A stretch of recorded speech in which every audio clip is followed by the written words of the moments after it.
They call themselves the Bad Batch.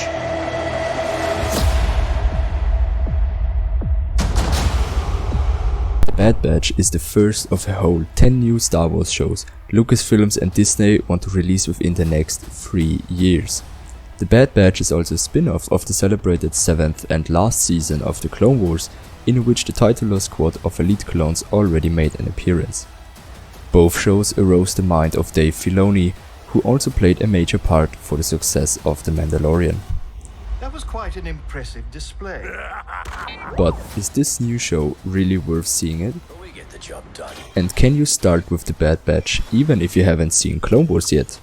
The short answer is yes. It's absolutely worth watching, and no, even though you might want to watch it afterwards anyway, you don't have to know the Clone Wars show to understand what's going on. That's mainly because The Bad Batch is not simply Clone Wars Season 8. This is already outlined in the new logo, which changed from the Revenge of the Sith red to a new junk grey. Also, the story is pretty solid and is visually state of the art. Especially the fog and light effects are stunningly well done. And don't be deterred by the animation style. The Clone Wars was originally planned to be a kids show, until the producers realized that the people in front of the TV are mainly actually grown-ups. So the show grew up too.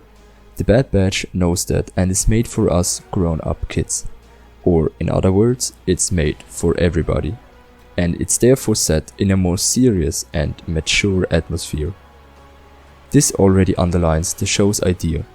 It's a story of change. The change of sides. We believe our heroes on the right side until we realize the ultimate evil is cheered by innocent and good people. It's a transition from a war-delusioned republic to a fascist empire under the veil of democracy. So this is how liberty dies. With thunderous applause. Separatists push to the brink. Republic forces continue to mount victory. The story even starts in the last days of the Clone War, and to underline that, we hear the narrator for one last time introducing us into battle. We find Commander Cody of the 212th. A homage to real war propaganda. The German bombers swoop over Polish land. Polish cities and harbors are attacked. Even the capital of Warsaw itself is bombed. His introduction is missing in the second episode, making it clear that the war has ended. Unlike the Clone Wars, the Bad Batch tells the other side of the shiny republic we felt and fought with in the previous 7 seasons. It's not safe for us anymore. And it does that as an anthology show. Every episode will tell its own story of the rogue clone Force 99 under a unifying theme of change in the galaxy. Concerning the show is settled in a known Star Wars timeline, we already know what the galaxy's fate will be. We also know that the Bad Batch can stop the Empire, but they don't have to. We are this time not on the edge of our seat because the future of the universe is at stake. We don't see idealists heroically fighting the evil this time. This time, we get a mature story with serious consequences. We see outlaws on the run, trying to get by in dark times. Everything can happen. And that's what they always were, outlaws, or better, outsiders. The titular group are elite clone troopers whose mutations give them abilities beyond those of other clones, and that's why they are not appreciated by them. They don't fit in with them, and they let them know that enough times. Meet the Bad Batch.